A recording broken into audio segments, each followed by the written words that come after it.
Hello दोस्तों, कैसे हो आप सभी। उम्मीद करती हूँ आप सब अच्छे होगे। मैं भी बहुत अच्छी हूँ। और ये शाम का ब्लॉग है, शाम से स्टार्ट कर रही हूँ। वही 4:30-5 के लमसम का टाइम है।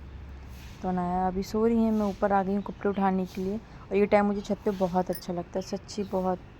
नीचे तो बिल्कुल घुटन जैसी होती है शाम के टाइम पर, आ जाओ तो अच्छा लगता है। बेशक कोई नहीं है अगल बगल जैसे, लेकिन छत पर तो शाम के टाइम तो सभी दिखते हैं। तो सोचती हूँ अनाया जग जाए तो उनको भी लेके आ जाऊँ, लेकिन छत पे जब कभी कभी जगती है ना तो खेलती है अच्छे से, पर वो सोती रहती है। तो कपड़े ले आई, फिर उनको फ़ोल्ड किया, छत पे बैठे बैठे फ़ोल्ड कर लिया था। फिर नीचे आके बस मैंने कहा उसको अलमारी में अच्छे से सेट कर लूँगी। ये भी एक बहुत ज़रूरी काम होता है कि कपड़े ऐसे ला के रख भी नहीं सकते। कपड़े को सीधा करो, फिर फ़ोल्ड करके उनको अपनी जगह पर रखो, क्योंकि बाद में क्या होता है, सब कुछ तो हमें ही देखना होता है। अगर ऐसे भी रख दोगे तो भी किसी को कोई सामान नहीं मिलेगा। तो हस्बैंड के जो कपड़े होते हैं उनकी अलमारी में, बच्चों के कपड़े अपने सामने, और मैं अपने कपड़े अपने अपने अलमारी में। तो ऐसे ठीक भी रहता है। और बिखरे हुए घर मुझे सच में बिल्कुल भी पसंद नहीं। और टॉवल वगैरह धुली थी तो इनकी और अनाया की टॉवल भी टांग दूँगी, ताकि सुबह नहाने के टाइम पे ना किसी को भी मतलब दिक्कत ना हो। मेरा जितना कोशिश होती है मैं यही करने की करती हूँ कि सब चीज़ें सबको बिल्कुल सामने ही रहें। उसके बाद भी मतलब अब हम हाउसवाइफ भी कितना ध्यान रखेंगे, बहुत छोटी छोटी चीज़ों का ध्यान रखना होता है घर पर। फिर भी लगता है थोड़ी बहुत कभी कोई हेल्प कर दे। मैं हस्बैंड को बोलती थोड़ी सी मेरी हेल्प कर दिया करो किसी काम को करने में। तो बोलते क्या काम करने में हेल्प करूँ, तुम आके तुम्हारी बेटी को संभाल तो लेता हूँ। मैंने कहा बड़ा संभालते हो। तो मैंने कहा बाल वगैरह भी अच्छे से झाड़ लेंगे। अभी सोच रही हूँ अनाया को उठाने के लिए कि अनाया उठ जाए, क्योंकि बहुत ज़्यादा टाइम हो गया। फिर क्या होता है ना, 6:30 6:15 तक सोती, फिर रात में 12 1 12:30 तक जगती रहती है। और हमें लोगों को क्या होता है, नींद आने लगती है। मैं तो दोपहर में चलो थोड़ा बहुत रेस्ट भी कर लूँ, पर हस्बैंड को तो सुबह दिन भर का जो भी काम होता है उसमें दिक्कत ही होती है। फिर लगता है उनको भी 8 घंटे की नींद चाहिए ही चाहिए, पर इस लड़की की वजह से तो बिल्कुल नहीं। और पापा को तो अपने बिल्कुल ही नहीं सोने देती है। तो जैसे तैसे करके मैंने सोचा चला उठाऊँगी, तभी उठ गई। मैं चलो उठ गई तो बोली दूध और बिस्किट दे दो। तो मैंने कहा दूध तो अभी डॉक्टर ने मना किया है, पर दूध पीती नहीं है, सिर्फ थोड़ा सा डिप करके 2 बिस्किट दूध में खा लेती, बस इतना ही है। उसकी तबीयत ख़राब होती है ना, दूध तो वैसे भी नहीं, बहुत ही कम पीती है। तबीयत ख़राब हो तो और भी नहीं पिएगी। तो बस मैं इधर आ गई। मैंने अनाया तुम खा लो, जब तक मैं इधर ना मंदिर में पूजा की तैयारी कर लेती हूँ। मंदिर के शाम के ना बर्तन भी बहुत ज़्यादा हो रखे होते हैं। जैसे दिया हो गई, तुलसी की दिया हो गई, बाहर जो लक्ष्मी माता की होती वो हो गई, मंदिर के हो गए, तो इस तरह के होते हैं। तो मैंने कहा सबको अच्छे से उठा लूँगी, फिर धो लेती हूँ। मैं धो के ही सुबह शाम जो भी दिया होती है जलाते हैं, ऐसे नहीं जलाते। जूठा मतलब नहीं रखना चाहिए। कहते हम लोग भगवान को जो दिया जला रहे हैं उसको जूठा नहीं करना चाहिए, जलाना नहीं चाहिए, क्योंकि वो भी समझ लो उनको एक तरह से हम लोग भोग ही लगा रहे हैं दिया बाती का। तो भाई मैं तो दोनों ही टाइम धोती हूँ मंदिर तो, लेकिन एक ही टाइम साफ़ करती हूँ, सुबह शाम को नहीं करती। सुबह अच्छे से साफ़ करके फिर करती हूँ, लेकिन शाम को सिर्फ बर्तन धोती हूँ और उसके बाद दिया बाती करती हूँ। तो ये देखिए अनाया भी आ गई, बहुत अच्छे से भी करने लगी है पूजा। पर ये क्या करती, जितने जो भी टीके वगैरह होते हैं ना सब ले लेगी और अपने माथे पे लगाएगी। और उस टाइम पूजा करते करते उसने तेल भी गिरा दिया था। मैंने पहले उसको साफ़ किया, फिर मंदिर में दिया जलाई, तुलसी में जलाई, और ये बाहर माता लक्ष्मी नाम से अभी आ गए हैं। और आज मुझे बहुत ज़्यादा चाय पीने का दोपहर से ही मन कर रहा था, क्योंकि सुबह अनाया को आज रूटीन चेकअप के लिए लेके गई थी ना, तो भागम भाग में कुछ भी नहीं हुआ, ना नाश्ता किया, ना चाय ना पी मैंने। वैसे तो इनके साथ पी लेती हूँ, पर आज नहीं पिया था। तो मेरा 4 बजे से ही बहुत मन कर रहा था, पर अकेले के लिए मुझे बहुत आलस आता, कौन बनाए। तो मैंने कहा चलो ये आ जाएंगे। तो ये भी आ गए थे टाइम से, वही आ गए थे 6:45-7 के लमसम आ गए थे। तो चाय बनाई, और चाय चढ़ाई इन्होंने दी थी, बस मैंने छानी है। तो चलो साथ में बैठ के चाय पियेंगे। फिर 1 आध घंटा बैठे थे, बातें बातें करी। फिर आज खाने में कुछ खास तो चीज़ें बननी नहीं थी, तो बस ये था कि इन्होंने कहा मैं अंडा खाऊंगा। तो मैं ठीक है आप अंडा खा लो, मैं भी आपके साथ ही ऑमलेट खा लूँगी। तो बोलते रोटी नहीं सेकना, मैं ब्रेड बनाऊँगा, ब्रेड ऑमलेट। तो मैंने कहा भाई मुझसे ब्रेड ऑमलेट नहीं बनती है, तैयारी मैं कर दे रही हूँ, बनाओगे आप। ठीक है तुम तैयारी कर दो, बना मैं दूँगा। मुझसे जिस तरह से मतलब इनको पसंद होता है ना ब्रेड ऑमलेट खाना, उस तरह से मतलब मुझसे बनता नहीं है।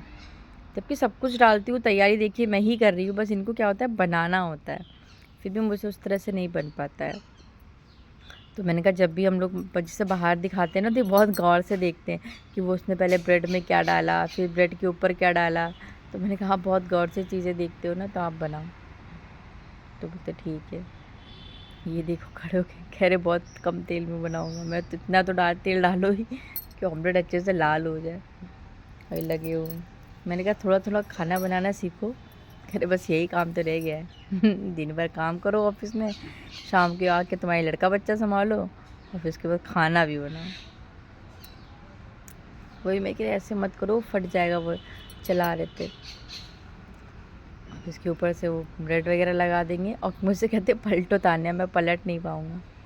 मैं क्यों नहीं पलट पाओगे? तो वो तो नहीं, वो जो पलटना नहीं आता। और ये देखिए इस तरह से गीला करके और ऐसे, तो पलटना ही नहीं आता है। कहते ऐसे ही बनाते हैं वो लोग। मैंने अच्छा चलो ऐसे बनाते हैं। तो बस हमारा बन गया है। अब हम लोग रात का अपना डिनर करेंगे। अनाया के लिए मैंने नॉर्मल चीला बनाया था क्योंकि उसको अभी नहीं देना है कुछ भी।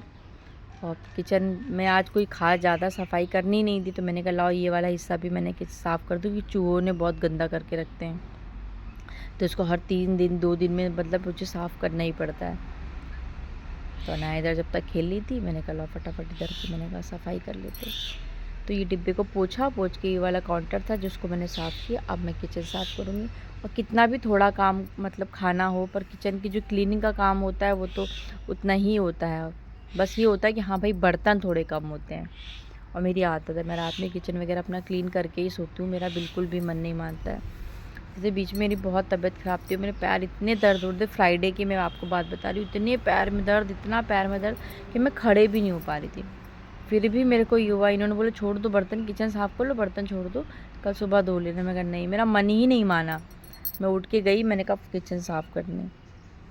क्योंकि जब मैं सुबह उठती हूँ ना, तो सबसे पहले क्या होता है, मुझे किचन में जाना होता है। किचन अगर मेरी पूरी साफ़ रहती है ना, तो मेरा मूड अच्छा होता है। किचन जैसे कभी गंदी हो तो मेरा पूरा मूड ख़राब हो जाता है। और सुबह के टाइम तो मुझे वैसे भी इतनी भागम भाग रहती है कि मैं कब किचन साफ़ करूँगी, कब बर्तन धुलूँगी और कब मैं नाश्ता बनाऊँगी इनको। और किचन गीली गीली होती है तो मुझे बड़ी पचर पचर करती है।